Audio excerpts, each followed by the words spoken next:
Well, as you may have heard in the news, and as I mentioned earlier this month, more than 70 birds, were seized from a Winnipeg home, and they were found neglected, starved, and underweight. Only 43 of them survived, in fact, and now 18 of them are ready to find a home. Zoe Austin is General Manager for the Animal Services Agency, and she joins us this morning live in studio. Good morning. Good morning. Thanks so much for having me. So before we get to the cute pictures and the birds that are for adoption, I do have to take us back to what happened. What state were these birds in when you found them? Yeah, so our folks respond usually as secondary or third responders in situations alongside Winnipeg Police or Winnipeg Fire Paramedic. I can't comment specifically on the incident itself, but what I can say is that when our officers arrived to scene, what they saw was pretty horrific. Our people deal with these types of situations quite often, but the magnitude of this one, with 70 birds in the home, only 43 having kind of made it out of the situation, it was a pretty significant event. So they were, you can describe, I guess, what had happened. They've been left for weeks, you think, with nothing? For some time, yeah. Okay. So birds need a lot of care, right? They need to be fed every day. Their cages need to be cleaned. What we saw was that hadn't happened in quite some time. This will also inform what it takes to own a bird, too. So the cages were messy. The birds are underweight. Mm-hmm. What about claws, beaks, things like that? Yeah, many of the birds needed significant veterinary care, including beak trims. When we don't take care of a bird in the way that it needs to, its beak can overgrow, and then that affects its ability to eat. So that's part of the starvation piece of things, is that, right? The inability to take food in, which is, we think about it, like, pretty horrifying. Yeah. So obviously many of them did die. Those that survived, how are they doing now? They're doing great. The first night was a bit hairy, if we're being fully frank here. It was all hands on deck. We expected to lose more birds than we did, but everybody after that first night made it through. So 18 of them are medically cleared. The rest of them are still in our care, and the public can kind of see more come up for adoption as time goes on. Just to go back to some of the conditions here, what is bumblefoot? Bumblefoot is a bacterial infection, so it's called pododermatitis. Things I've learned that I didn't know about birds before this situation. I bet you learned a lot. Yeah, typically we deal with dogs at the agency, typically overcapacity with dogs every day. Birds we see maybe once, twice a year, typically in scenarios where we get called to a scene and there's kind of a bird left behind at an eviction, or someone's passed away and their bird is still in the home. But this one's a whole different scenario for us. Absolutely. So you said 18 are cleared, 43 survived. Will the rest of them then, the total 43 you expect, will be adoptable? Yeah, there's a few that have been adopted already, which is fantastic. We're very, very excited about that. Some really great homes have stepped forward, and those birds have gone out of our care, which is really nice. The 18 that are up for adoption right now are budgies and lovebirds, but we still have canaries, we have finches, we have all kinds of different species. We're showing some of them actually on our YouTube channel right now, all these little guys. There are some things to keep in mind if you're thinking of adopting. If you go, oh, I love the blue one, if you don't know the species. Mm-hmm. Some of them have to stay together. Is that right? That's correct. Yeah. So lovebirds will all be adopted out in pairs. They are bonded. We've kind of created some new bonds. Some of them came in single cages. Their partner had passed away. So part of what we did along the way was some bird matchmaking. So everybody seems to have a great friend now, which is lovely, and they'll have to go in those pairs. That is imperative. If you haven't been around a bird, then you may be thinking it's a bird. It probably doesn't have a personality. You're completely wrong. I have friends with birds. Yeah. So what are the personalities of some of these guys? Yeah, I mean, it's so interesting. Our staff deals with dogs mostly, and every dog who comes into our care has their own quirk or their own funny thing about them. So our staff have had a really good time getting to know these birds, creating bios for the birds. If you look on our Pet Finder page, our staff have gotten really creative describing some of these creatures' quirks. But every bird is a little bit different who's in our care. Some of them a little bit more crotchety than others, some a little bit more socialized than others, and some who make interesting sounds, if you will. Okay, tell me what you mean. So we have a couple of cockatiels who are in our staff wellness room right now, and when you enter the room, they catcall you, which in any other workplace scenario I wouldn't necessarily promote, but here we are. Are they whistling at you? They sure are, yeah. Oh, yeah. Okay. Yeah. In terms of the quirkiness, like birds can be very quirky. jumping, dancing. I don't know. What are some of the quirks that have stood out for you that are just like endearing? Yeah, I mean, the catcalling is the big one for us. Some of them make kind of inappropriate sounds. Nobody talks, but that's not to say that they won't learn to in the future. The socialization piece is interesting. Some of them a bit more social than others. So some of them will come to the front of the cage to greet you, and some just kind of give you the side eye, similar to our shelter dogs. So different personalities on different birds. Where did you put them all? I mean, 43 birds in your office. What? Oh my goodness, Marcy, where did we put them? We put them everywhere, basically. So if you haven't been to the shelter at 1057 Logan, we have a kennel room where dogs are housed. We have some offices. We have a small exotic room where the odd snake or rabbit or whatnot might go. We had one bird cage kicking around the agency before this all happened. But there were birds in offices. There were birds in our food prep room. There were birds in our board room. It made meetings a little bit tough. These guys are pretty chatty, so we've been making it work. But, what an image. Yeah, it's exciting. Tell me a little bit about the care they need. If someone's considering adopting, they've heard a number of different types of birds. So parrots can live for a great long time. I don't know if you've got any parrots. Yeah, we did have parrots. They've been adopted. Okay. They were cinnamon red rumped parrots, which is a type of parrot that I'd never met before. So those two have been adopted. Did they have red bumps? Is that why they're called that? They did not have red rumps, interestingly. Okay, yeah. Well, they're gone. I'm not sure who made that name up, but here we are. So many of the birds that we have in our care can live 25, 30 years. So that longevity is a big commitment. So what we ask of people if they're going to come forward for a bird is to really consider that piece of things. And then beyond that, birds need vet care. So every animal that we send out from our shelter, we want to ensure there's a veterinary relationship. Not every veterinarian deals with birds. It is kind of a specialized thing. So folks need to be making sure that their own veterinarian does deal with birds, or that they form a relationship with one who does, because these little creatures do need annual vet care at the very minimum. So do your research if you're interested. How did the community respond? I mean, you had one cage. You must have had to have some help. Absolutely. So we put the call out for help sort of in the middle of the night when we were done settling everybody into their respective spaces and sanitizing and cleaning and feeding and vet checking everyone. That night, we got multiple people reaching out to help us. Bird cages were the biggest thing that we needed physically. In the first night, there were birds in reptile cages because that's all we had. Yeah. By the next day and into the day after that, we had every bird with a new cage that was clean and ready to go. We had volunteers stepping up. Our shelter staff are busy every day. Our comfort capacity at the agency is 20 to 25. We have 30 to 40 dogs every day. So our staff is busy. So those volunteers who came in from the public have been absolutely invaluable to us. I bet. Yeah. Good job, community. Okay, so let's leave people with the cost to adopt, where they go for information. What should they know if they're listening and think, I might want a bird? Yeah, for sure. So 1057 Logan is where our team works out of. So they can come and visit us there. They can call 311 and our adoption staff will liaise with them that way. In terms of adoption costs, it's a bit sticky because our fees are set by council. So $176 is what it costs to adopt an exotic animal of any type. Some of these birds need to go in pairs. So some of those will be pair adoption costs. Okay, understood. 311 for information. Absolutely. And the shelter on Logan. Zoe, thank you for coming in this morning. Thanks and also so sharing much. The pictures. Thanks for having us. That says Zoe Austin, the General Manager for the Animal Services Agency. Well, what happens when the grandson of a former NDP leader, a pacifist farmer, a social worker, union president, and Alberta MP walk onto a stage? It was a mouthful. Tonight, we're going to find out. I've been describing the first federal NDP leadership debate that's happening tonight. It is mostly in French. There are 5 candidates on stage. None of them are fully bilingual.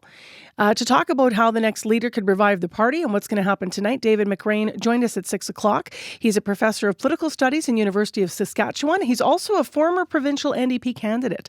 I reached him in Saskatoon. Good morning. So 5 candidates on stage tonight. I outlined a little bit of who they are. Some are insiders, some are outsiders. Who stands out to you?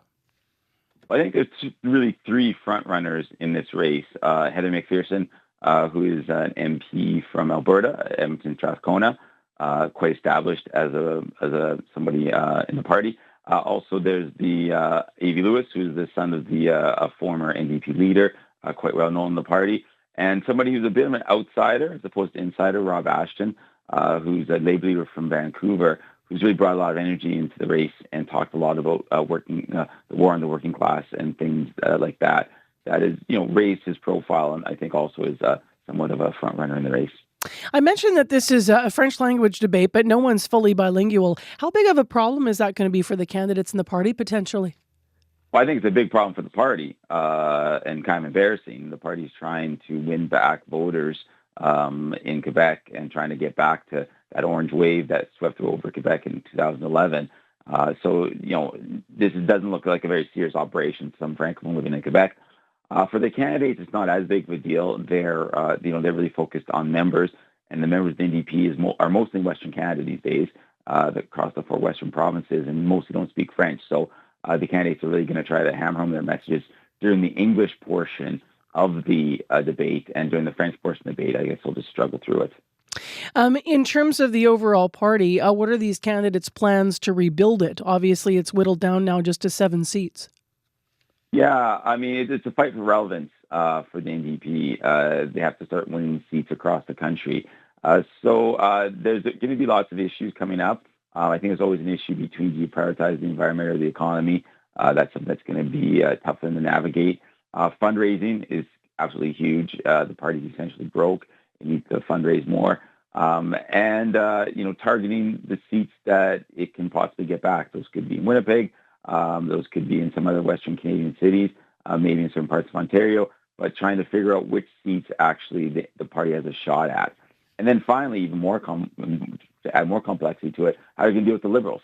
The Liberals are, close to majority now, so there's always a delicate dance in House of Commons between do you support the Liberals, do you not support the Liberals, when do you want the next election to be? That's all things that the NDP leader has to face on the first day of their job. We saw that post-budget, right? When the NDP, some of them abstained from the vote, and then they were pressed on, how are you upholding the roots of the party when you look at this budget? It just seems there's so much in here against workers, and how could you do this? And then, the answer came back that rather not go to the polls right now, thinking about the economy, the threat to workers. That was the framing, at least messaging from the NDP now. The acting leader, would be, the timing would have been bad. All those pressures they go in with, but I'm wondering what the next leader is also going to be inheriting in the House of Commons. So you mentioned Winnipeg. We have Leah Gazan, who sits for the NDP here. She actually, during the budget vote, tried to get some of her messaging out when she was on the mic for a vote and was booed out. Part of that is because they don't have party status, so they don't have a voice in the House right now. How will the next leader, whoever it is, how will the next leader have to be strategic in terms of getting any of the NDP messages out anyway? Well, I think the next leader has to really, find a way to cut through all the white noise and cut through the two major parties' message and talk about something that Canadians care about. In my opinion, that could be something like the affordability crisis. So there's an affordability crisis, I think, around Canada, all over Canada, and a sort of laser-like focus on a single issue, sort of, one drumstick could be, the best way to go about it. It's interesting because we just watched a Democrat socialist become mayor in New York, right? Mamdani won the party because of a pretty savvy social media campaign down south. That's something the NDP has put a lot of effort into before. Do you think that there's lessons Canada's New Democrats can take away from the win in New York? Well, definitely, yeah. So Mamdani, I think he harnessed the power of social media quite well, and he was very social media savage. And as I just mentioned, too, he had a laser-like focus on affordability. So it's important to have a good social media campaign, but it's important not to get your message too complex or too muddled. So having one message works well on all mediums, but particularly on social media. I think you saw that in the recent mayoral race in New York. We'll leave it there this morning. Thank you for your time. Thanks. That was a conversation about what is going to be the French language leaders debate tonight, those who want to be the next NDP leader in this country. David McCrane has been our guest. I spoke with him at 6. He's a political studies professor at the University of Saskatchewan. Next week, Steve Witkoff, U.S. President Donald Trump's special envoy, heads back to Moscow with a new proposal to end the war in Ukraine. It is a plan that's drafted after discussions with Kyiv and a drastic rewrite of the first U.S. proposal, which reflected more of Moscow's demands. Ukraine and its European allies balked at that plan. So Witkoff will head back. This is his 6th visit to the Kremlin. Ilya Yablokov is a lecturer in digital journalism and disinformation at the University of Sheffield and a Russia expert, and joins us now to talk about this. Hello. Good morning. Tell us about the latest U.S. proposal. What do we know about what's in it?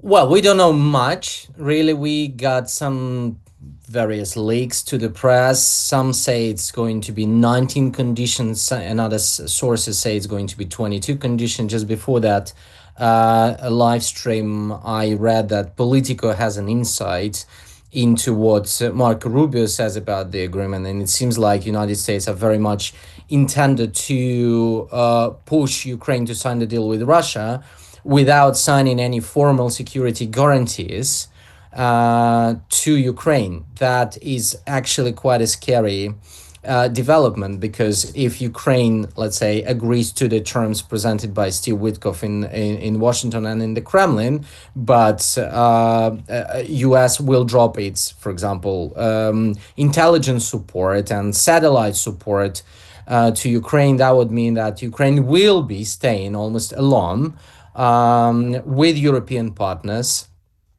facing Russia. So in that sense, it is quite a scary development. Some of the things in the earlier proposal that were sticking points, it said that Ukraine couldn't join NATO. There was a cap on troops. There was obviously land that was part of that. In your view, in that earlier proposal, what are the things that you think cannot be in this proposal that Ukraine will never agree to?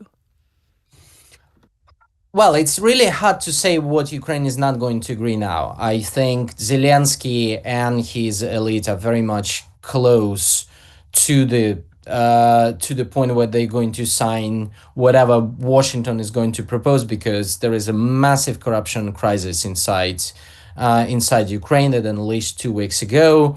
There's also quite a big fatigue of the population towards towards the war and the shortage of manpower. So in that sense, even if, let's say, Donald Trump says tomorrow that you have to agree to the deal and you have to give up the Donbas, I don't think Zelensky would have quite a lot of leverage to beat Trump. But we'll see, because it really happened a couple of times already, those interventions by Trump, by the raids, but then at the same time, Zelensky was skilled enough to mitigate them and win those tiny battles. But then again, now he's domestically very weak.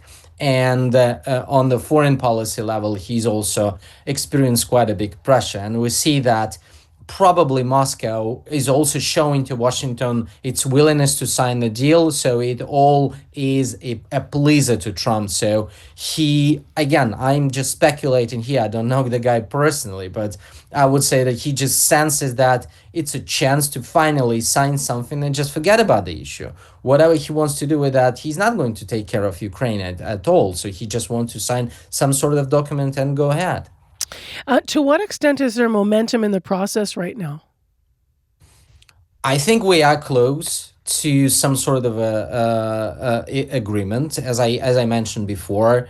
In almost 4 years of the war, they've been trying really hard. I mean, Americans, especially in the last year, were trying really hard to push Zelensky to agree. But then, as we have seen yesterday and 2 days ago in the publication in Bloomberg and in Reuters, Steve Witkoff was trying really hard to push Trump to the most favorable position to Moscow, and he did not really hesitate to consult his colleagues in Moscow how to communicate with Trump. And that, in that sense, Ukraine is close to the momentum to sign the deal, because not because it's weak at the battlefield. On the contrary, in many ways, it's stronger than Russia. It just has much less resources, and one of its key allies is abandoning it gradually. But the momentum is also because domestically they are not feeling that they're going to beat that card anymore. What are you going to be watching for next week when Trump's envoy Steve Witkoff is there in Moscow? What questions will you have? What will you be really watching for? It would be interesting to see, well, as a scholar of Russian disinformation, I'll be looking at how Russian media, state-controlled media, covered the process and covered the visit of Witkoff, for one very simple reason. As we see, there is a very close connection between the two. and the Kremlin will definitely know what's in the document, and if the Kremlin is happy with what they see in the document, then they will be providing a very favorable coverage on all the media platforms that are under control of the Kremlin. So that means if we see a lot of favorable coverage, that means the Kremlin is more or less happy and will move towards signing any peace agreement quicker than we would have estimated. But at the same time, I'm somewhat skeptical that it's going to be signed really fast, because I don't think Putin is going to sign anything created and drafted in Europe or in the United States or in Ukraine without actually changing the form of the wordings of this statement of this peace agreement. So I think it's going to take a little bit of time. But if we see some favorable signs on Russian propaganda channels, that means then the Kremlin is quite satisfied with what they see in the paper. Thank you very much, Ilya, for your time this morning. Thank you. That is Ilya Yablokov. He's a lecturer in digital journalism and disinformation at the University of Sheffield. And he is also a person who is a Russia expert with us this morning. All of the weather alerts in this country are about to be color-coded. So Canada has a new system. Riley Lachuk's put out a really great video, our weather specialist here. You can check that out online. So the colors are now red, orange, and yellow. They'll tell us how dangerous the weather might be. Environment and Climate Change Canada is behind the change. Now, what have we had going into this? Watches and warnings. So now we're going to color. Julian Pellerin is here to walk us through this on air here. He's a weather preparedness meteorologist for Environment and Climate Change Canada.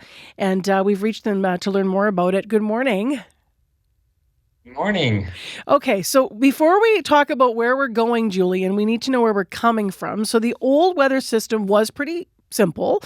A watch meant be ready for extreme weather. A warning meant seek shelter. Why is the change being made? Yes, well, because it's an old system. I mean, the old system serve us well, but environmental and societal conditions have evolved, so it become too rigid and less representative of the real impact on a population. So based on communication research and on the recommendation from the World Meteorological Organization, we're now moving towards a multi-hazard impact-based forecast and warning system. So you think that you can cover more types of weather with this system than maybe the old watch warning could? I would say we're covering the same weather hazard. The thing is that the main change is that we are adding color levels. So we are adding 3 color levels, which are yellow, orange, and red, and it will be more representative of the level of impact, the level of dangerosity of the weather phenomena that we are expecting. So in terms of communication, it's an improvement on the hazard expected from a weather system. But the forecast made by our team is basically the same. It's just the product is different, and the communication, personally, I think it's way better to focus on the impact of a weather phenomena. Let's walk through the colors then. So if I'm on air and I say there's a yellow alert, what might that mean in terms of severity? Yes, well, it means that there will be a moderate impact on a region with, the impact will be localized and it will affect a small portion of the population. So yellow is the baseline of the warning impact. Okay, so if we take the older system, we had fixed criteria. We can say that those fixed criteria coming from the older system will serve as the baseline for the yellow So warning. can we walk into like a really basic example here? If I say Yes, exactly. if we're under yellow, orange, or red, can you use thunderstorms and snowstorms as our examples to sort of what would fit into what category? Yes, of course. So we're starting the winter season. So for example, a 15 centimeter of snow will be considered as yellow because, well, it will generate impact on a certain region, but not a lot of impact. So we will have travel delay, limited disruption in daily life, increase of injury because the road condition will be a little bit dangerous, but it will not like stop the whole society, the whole population. So Okay, if I take the rain, for example, so the criteria, for example, for summer is 50 millimeter for a 24-hour. So we are looking at local flooding, local some basement flooding, also a little bit of delay in public transport, but it won't stop the it won't freeze the society. If we escalate to an orange area, it's the same criteria as the yellow one, but it will impact a wider area. It will be more generalized into the population. It will affect a wider range of the population. So the risk will be generalized, okay? And we can expect to have considerable disruption in daily life, major travel disruption, maybe a flight cancellation, event cancel also. We can expect also, for example, for the flooding, we will have not general flooding, but way more flooding compared to the yellow one. And we can start by talking about some portion of the route might be damaged by the flooding, for example. So we can have for a few days road that will be closed, for example, and it will take a few days to recover from that event. If we go into the red one, so it will be way more generalized, and there's the societal recovery will be for a long duration. And we're talking also for red, there's also a threat for life also. There's always a threat for life for each level. The yellow one it's the lowest one, but we're still expecting there's a risk for health and safety. But when we are in the red one, we can expect like that the city will be paralyzed for a long period. Okay, so For example, yeah. I'm going to use a blizzard because I think that'll be really Yes. good for our listeners here in Manitoba. So a blizzard that's going to shut down transportation, shelter in place, make sure you have your medication stocked up. This is going to last for a few days over a large area of Manitoba. That's red, right? Yes, exactly. Okay. So if it paralyzed the city for several days and there's no possibility of moving because the public transport are closed, most of the road are closed, it will be issued as red. Red Okay. is really rare So actually. It's really I'm going to walk back now really quickly here so we don't run out of time, Julian. So let's take our blizzard now, but let's make it a snowstorm. And it's affecting one part of Manitoba, and it could be hazardous on the highways. There's a lot of snow coming. Travel could be impacted. You're going to check your highways before you head out, which is very common here. Maybe there's some school closures. Is that orange? exactly. Yes. Orange will be, well, you can have a school closure with yellow, but it will be localized in some region. If it's general in a region, it will be orange. Okay, so 15, 20 centimeter with some school decide to close, it will be yellow. If it has a wider impact on a region, so we have let's say 20 to 30 centimeter of snow, all the school will be closed. Public service tube, it will be orange. Got it. If we have a major storm, 30 to 60 and even higher, with strong wind, low visibility, that would last at 24 hour, and it will be red. Okay. Will we be using the terms watch and warning anymore, or those are gone? The same terms remain. So we will still be using watches and warning. The difference is that both will be color coded. Oh, got it. You mentioned that a lot of this is just to modernize things, that you're following other countries in suit across Europe where they've implemented this. Why are you hopeful that this is the right system for Canada right now?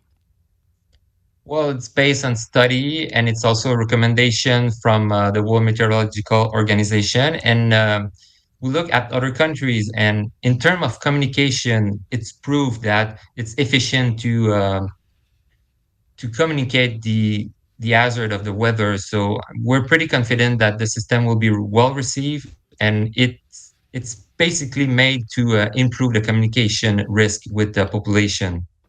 Thank you very much for joining us and explaining this. There were graphics going along the way there, so that's where I was kind of looking for those examples. Really appreciate you helping us in Manitoba. Thank you. No problem. That is Julien Pellerin with us live, weather preparedness meteorologist for Environment and Climate Change Canada. Well, up next on CBC. In countdown 10. Nice, quiet, casual evening with 200 of my closest friends. 5, 6. It's our first snow and we are enjoying a lot. 7, 6. This is New Year's in Detta, Northwest Territories. 5, 4. It's minus 20 degrees. 3, 2, 1. Happy! Sounds like a lot of fun, right? Well, it will be again this year. A little taste of the merriment and mayhem on last year's New Year's Eve show from CBC News all across this country. So this year, the plans are taking shape, but CBC needs some help from you, Manitoba. We need you to be involved. So for more on what we have planned, we are joined by Chief Correspondent Adrienne Arsenault live this morning. Nice to have you on. Hey, nice to talk to you. So what are you guys planning? Oh, so many things. It is it is such a big country, as we all know. So that means more opportunities for us to celebrate. So like 6 time zones, why not? Why not ring in the New Year 6 times in like every province and every territory? So that's our plan, but it starts with what people are doing in neighborhoods. I remember last year, Winnipeg, there is this fantastic neighborhood where you know the street where people's front lawns get turned into an ice rink, and it's super sophisticated. Yeah, And it's they up have on games. Grosvenor, yeah. That's right. Yeah, they have games. They have all sorts of events. We were there last year for New Year's Eve. We want to be there again. We want to know, like, do you have a mechanical bull riding competition? You know, are you getting married on New Year's Eve? So we want people to let us know now, because what was happening last year, and it was lovely, but during the course of the broadcast, we got 11,000 emails from people saying, hey, this is our family games night. This is us doing cold plunge. And these are fantastic. And we used a lot of these pictures. But if we know in advance, maybe we can be there. I love that. So that's the plan. We want people to let us know, like, what are your plans? What are you up to? What do you do? ask@cbc.ca is the email address. I think it's the best one this network has, ask@cbc.ca. And, you know, maybe we'll get a chance to see some of the things that we don't even know that happen, or just some things that are fantastic, like the Northern Lights up in the north, people doing midnight torch runs on mountains. It's just, this is such a spectacular country, and we're thinking of it as kind of like, this is like our hot chocolate Canada Day. You know what I mean? So a chance for us to sort of be together and then watch how the different ways we ring in the new year. It'll be fun. Lots of music, lots of celebrities, lots of fun. Is it really live all night? What's it like? Oh, girl. I promise Lots of caffeine? I was going to say, you didn't mention coffee in that list. But No. You know, David Common and I are similar in that we, neither one of us drink coffee. But so we're constantly, like, I think that's our gift to the universe. Nobody needs us on coffee. But man, you need something, because yes, it is live. So we start at 8 p.m. Eastern on CBC News Network and wherever you stream. On the main channel, it's like there's that fantastic 22 minutes special that happens. We're immediately after that. And then we just go. We just go until the last time zone is in. So I'll be on sort of the East Coast, the Central, the North. Ian Hannamansing will join us for the West, and we'll have some overlap because we need to cover it all. So fun. What was your favorite part of last year, Adrienne? We heard a lot of memories and moments there. So, it was ridiculous. We laughed. Honestly, we laughed. Also, I didn't expect that among the emails we would get, that people would be proposing on the air. I mean, not to me, not to us, to each other. But we kept getting proposals. We kept getting them. Like, John, will you marry me? You know, Malik, this is, you know, you're the love of my life, marry me. And we just found ourselves, like, reading out these proposals all night long. And I kept wondering, like, did it work? You know, is that the wedding we're going to see next year?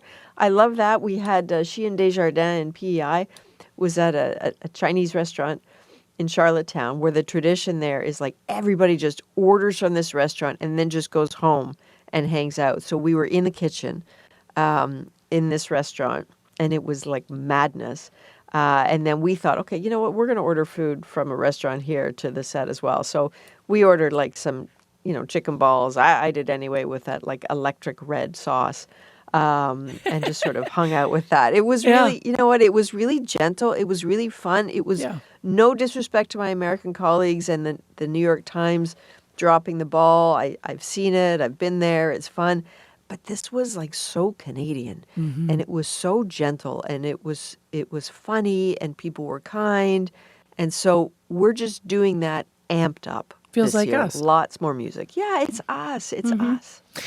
Thank you for being on and giving us a bit of a tease. Ask@cbc.ca. We'll find you a great location and add some more detail. Adrienne, thanks for the time today. Right on. See you then. Take care. That is Adrienne Arsenault live with us on CBC. Sheenie and Hannah Mansing will be the anchors for the New Year's Eve special. But of course, all across the country, coast to coast to coast, live all night long.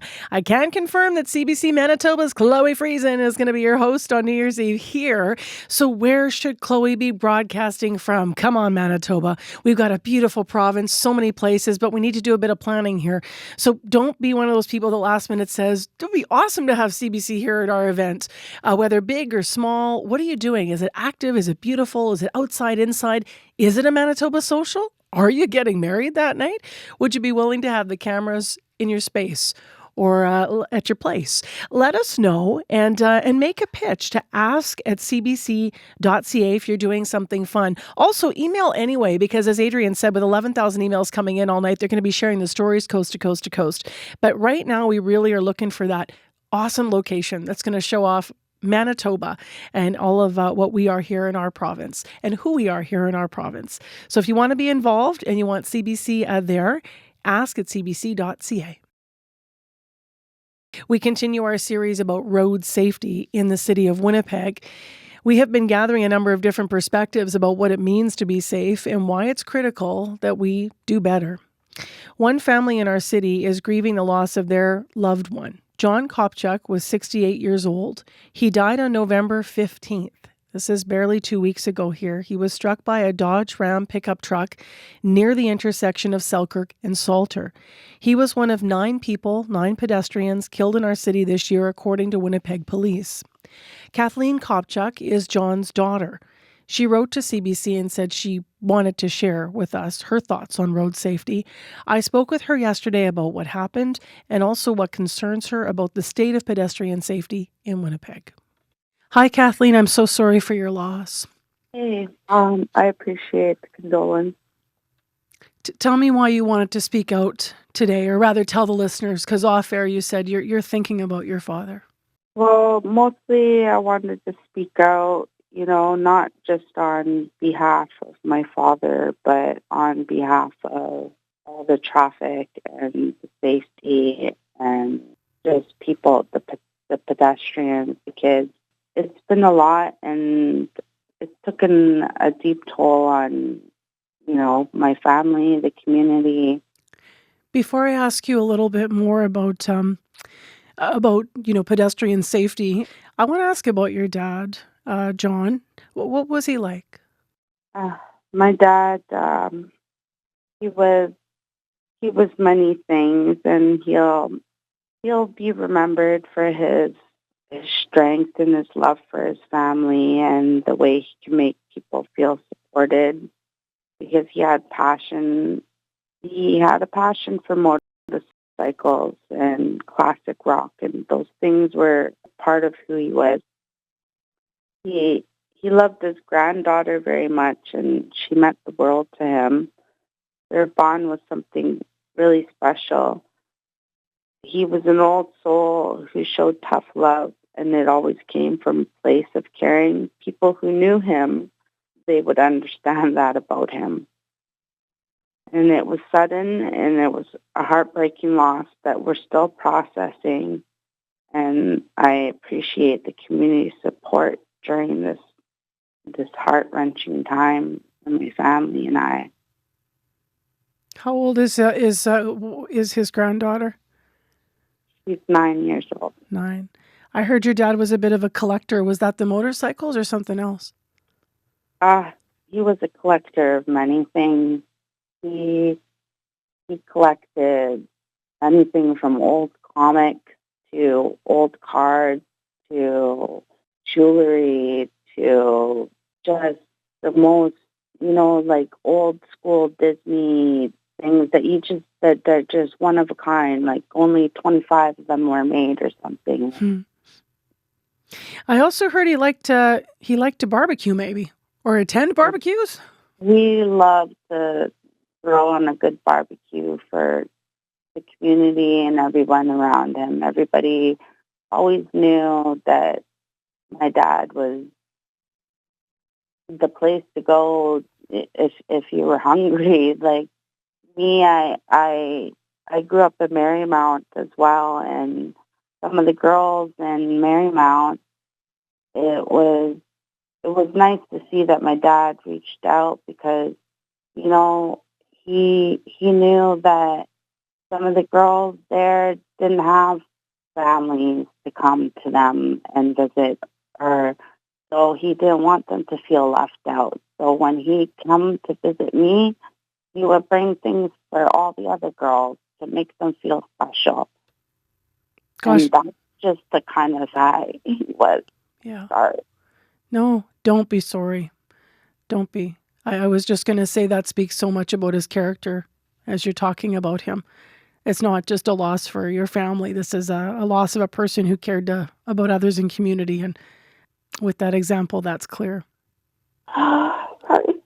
No, take your time. Like I said, this is I really honestly few of us can imagine. Although, as you said, some families can. I don't understand why the police are taking so long with this. There are so many questions that my family are still trying to mourn, and as probably other families too. Like, there needs to be a stop to this. Like, so tell me a little bit about that. Like, how much do you know about what happened to your dad? What was he doing leading up to when he got hit on that day?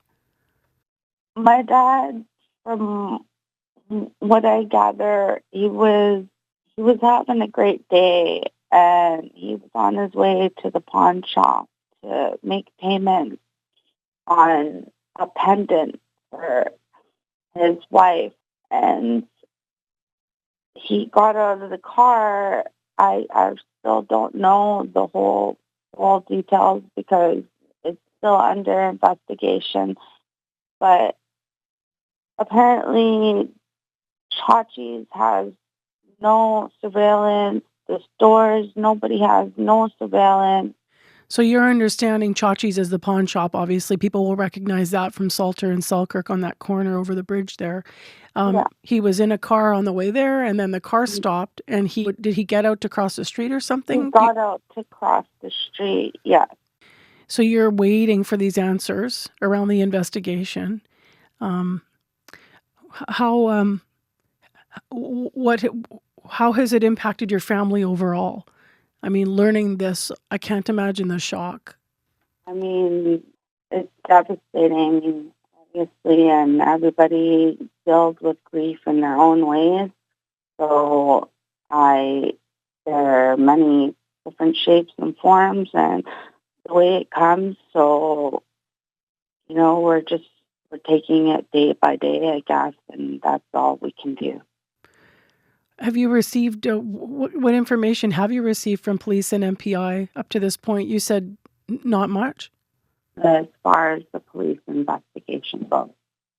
I'm not sure if you're the type of family that would have any kind of a memorial or a funeral, but have you been able to do any of that for your dad?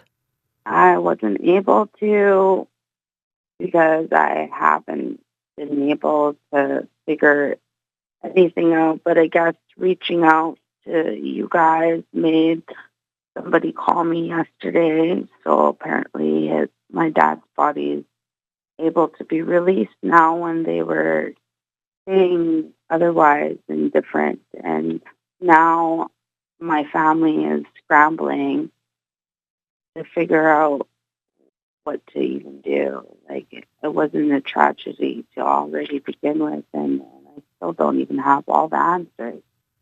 So they were holding your dad effectively. This is the awful reality of when your loved one dies like this.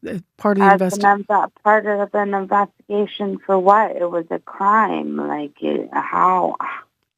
It really affects not only me, everyone around me, my child, everybody's child. Do you have clarity, Kathleen, about what will happen to the driver that was driving the? It was. I do not. I don't. I have no idea what's going on. I don't even know what the driver's name is. Like, I have no idea. They're still investigating. Like, and how? Like, and I get that they got a million things to do, but like, my family's trying to mourn right now. Like, I can't really mourn and like, how is this guy walking free? Like, like, you just took somebody, but not even just anybody, like, I'm so sorry for your loss, Kathleen. I wish you some peace in the days ahead, and I hope you get some of the answers that you and your family have been waiting for. Is there anything you'd like to add? I just want to add drivers out there to be more aware. There are people on the sidewalk. They could be walking, they could be on a bike, they could be on a scooter. Just because you're in a car doesn't make you any different. All right, Kathleen, thank you for sharing with CBC. I appreciate your time. Thank you. It's not a perspective we often hear so quickly after someone's lost someone in a road accident, but that is Kathleen Kopchak. She wrote to CBC and said she wanted to share about her father and about safety. She is the daughter of John Kopchak. He died after being struck by a Dodge Ram pickup truck near the intersection of Selkirk and Salter. It happened just November 15th, 11 days ago. And if you want to weigh in on our ongoing series about traffic and pedestrian safety in Winnipeg, please write to us at radio893@cbc.ca as we continue to explore how to get ahead of this and make things safer. Well, today on Information Radio, we're continuing our conversation about sports gambling. A group of Canadian senators are calling for a ban on all sports betting ads in Canada, and it's the ads that are the issue. A letter addressed to the Prime Minister, signed by more than 40 senators, is calling for a complete ban on all sports gambling ads. Last year, CBC Marketplace reported that during a broadcast, gambling ads were on screen about 20% of the time. Yesterday, I spoke with Senator Marty Deakin, who represents Waterloo, Ontario. She's one of the authors of the letter. When we look across the country, it's a patchwork. We have alcohol and tobacco have national advertising regulations. Why would sport betting be an exception when the harms continue to be improving? Our celebrities are still out there. Our kids love these celebrities, even though there's a statement at the end. They are very, very hooked into the belief of success. That was Senator Marty Deakin speaking yesterday on Information Radio. So how big of an issue is sports gambling in Canada? We're going to have a wider look in a moment. But first, we sent CBC's Jim Agapito to ask you on the streets of Winnipeg your thoughts. I'm Dylan Kendrick Aloso. I'm curious, do you think sports betting in Canada is a problem? Oh, it definitely is. Definitely is. The prediction market as a whole is a very big problem, as it is. It shows to be a way to make money. However, you could easily lose much more than you earn, right? So the upsides are infinite, but the downsides are also infinite, right? I'm Stephen Adolson. I think it goes to a greater issue of there's a desperation for making ends meet. You know, it's difficult, and so gambling is high risk, high reward. Some people are willing to take that risk.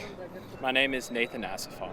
From what I see online, it probably is, with how much is advertised in sports nowadays and how much money people are putting into it, especially students. It's a bit too much, I think. My name is Abdi El Huhu. I sports gamble. Okay, how much do you spend? I spend like $10. Do you think sports betting in Canada is a problem? I mean, for some people, but like I consider myself smarter with it. I've set the limit to my deposit limit is $10. I mean, if you do it properly and you within your financial limits, for sure it's not bad. Do you bet on sports? I have in the past, yes. Okay, how much were you spending when you did? I did around 300, 400. Like a month or a year? I'd say around a month, yeah. Why did you decide to stop? Well, I realized I was losing a lot more money than I was making, and I didn't really know what I was doing, so I went to other forms of gambling. I do not, but I do know people that bet on sports, yeah. And how much do you think they've spent? Oh, thousands. Yeah. Do you bet on sports? I do not know. Okay, do you know anyone that does? Not personally, but I do see quite a few students on campus. Oh, I'm curious. Do you know anyone who you think has a problem with sports betting? Personally, no, but I have seen like horror stories where people have lost their life savings, lots of money, just gambling away, right? I wouldn't say a problem, because they don't do it all the time. However, the limits, like the amount that they're probably spending is probably more than they're comfortable with and able to like depart with. So how do you feel about ads during sporting events? Ads during, like, for gambling? It's become so much where like they'll put like entire like overlays based on like odds or like how much someone will score during a certain game. It's the incentive to get gambling in the mainstream has become way too much, where it's just harming society in general and sports fans. So it's not a good thing at all. Oh, it's somewhat manipulative, right? You are using this event and showing it this way to earn a lot of money. However, it doesn't show any of the downsides, any of the sort like that, right? Applicable, if as far as the business goes, that's the place to do it. It's relevant. As far as, people going to sporting events and expecting to watch a game and then getting suckered into gambling, 50-50s are commonplace at sporting events. So it's a easy way to make a little bit of extra cash with how much people are spending to be there in the first place. I just don't like ads in general. I pay for DAZN, so I just hate the ads. But yeah, they're quite in your face, like everywhere. Especially like, I don't know, like the NFL one has like a bunch. I can't remember what exactly, but they're pretty in your face. And how often do you say you see those advertisements for online sports betting? Oh, all the time. Every day I watch sports. You always see FanDuel, DraftKings, that kind of thing, yeah. Always. Every event that happens, whether it's a Goldeyes game, a Bombers game, whether it's a Jets game, whether it's, I know we have some horse racing, always.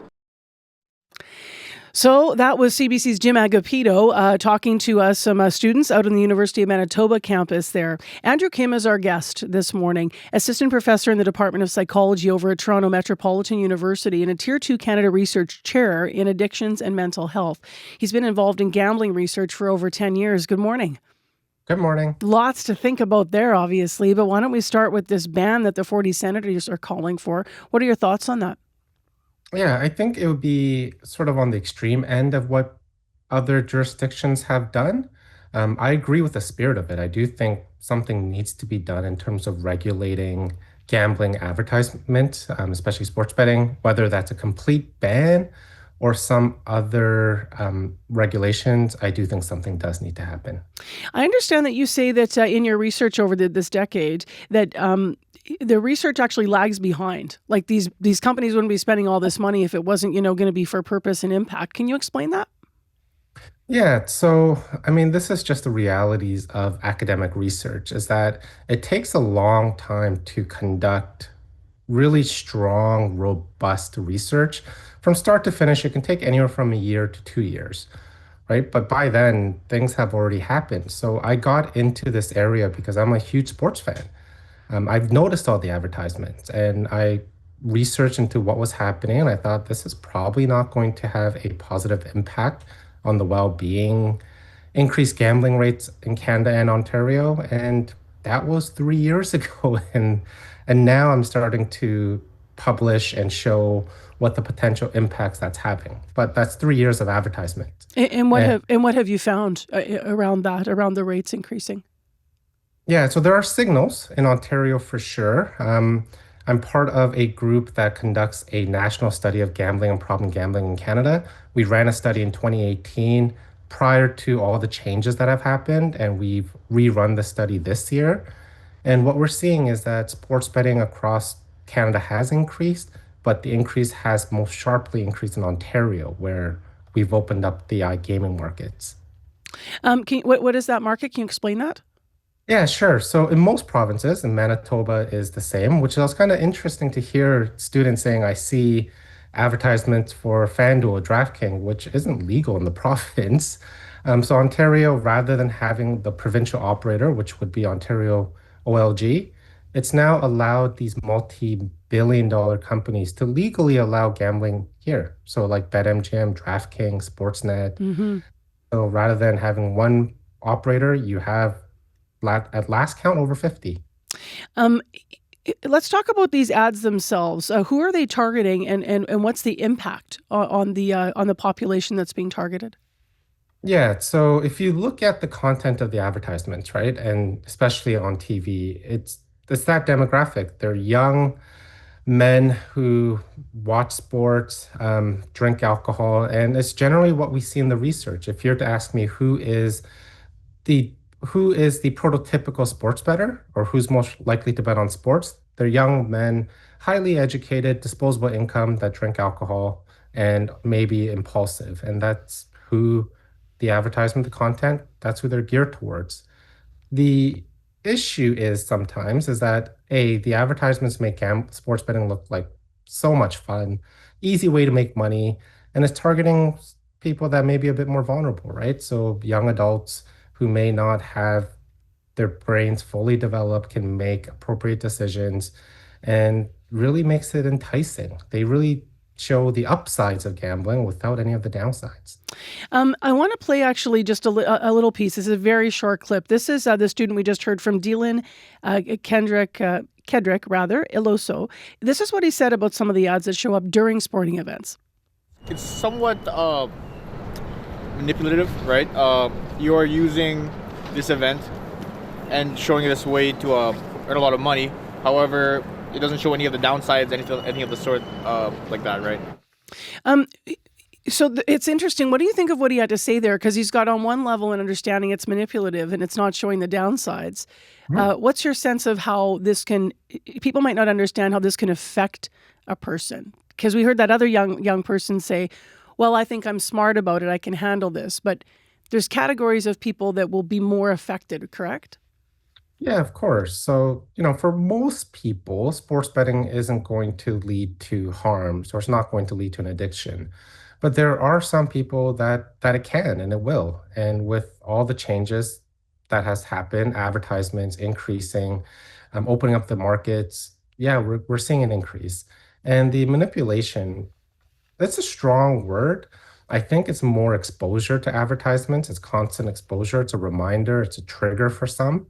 And the thing to make a lot of money is like, because I am a sports fan, yeah, I sometimes thought when it's end of the second period, Leafs, I'm a Leafs fan for the listeners, and down 2-3 goals, and I see the odds saying, well, for the Leafs to come back, it's minus 2,500, and I'm thinking to myself, well, if I bet $100, I can win 2,500, right? But the likelihood of that event happening is very, very low. So I'm going to lose more money. I'm actually going to likely lose than I'm going to win my 2,500. The psychological nature of gambling is you're addicted to the highs, right? You're addicted to the emotional highs and lows, even though we always talk about the money, and the money's sort of the lure, from what I understand from past interviews. What I thought was interesting as well in hearing those young people was one of the gentlemen said, he said, I realized that, wasn't going to win. So I went to another form of gambling where I thought psychologically he thought he'd have a better chance, but it's all still gambling. Also, I wonder how much the whole, make money quick, have a side hustle way of being in the world right now is maybe feeding into this popularity of gaming sites. Yeah, I imagine that's having an impact, right? So when we talk about gambling, we can generally distinguish between two different types. One is luck-based, where there's absolutely zero skills. We're thinking about lottery tickets, roulette, slot machines. And then we have this other end where we call it sort of skill based, where there's some aspect of skill. Poker, blackjack, and sports betting would fall into that. Can some people make money on these activities? Yes, but it's a very minor minority of people that do. So most people that gamble, whether it's roulette, blackjack, poker, sports betting, they're going to lose money. The thing is, in our society, gambling is one legal way that people can potentially make a lot of money, right? So if you're a student, you're a young adult, you're short cash this week to go out or to pay for your rent or groceries, yeah, you might think, you know what? I watch a lot of sports. I'm a huge fan. I know who's hot. Maybe I can put in $100 and maybe I can win 400 and that'll cover me for the rest of the month. But again, for most people, the more you gamble, the more you're going to lose. The celebrity aspect of this is worrying as well. If people are going to bet on sports, how might they do it more responsibly? Yeah, so I think one of the students had a really good tip that they're doing. They set a deposit limit. So some of the research that I've done, what we've seen is trying to figure out what do people actually do to help stay in control of their sports betting. And what we're finding is setting a financial limit. So setting a money limit. How much can I truly afford to bet on sports and stick to that limit? Think of it as any hobby or recreational activity, going to the movies, going out for dinner.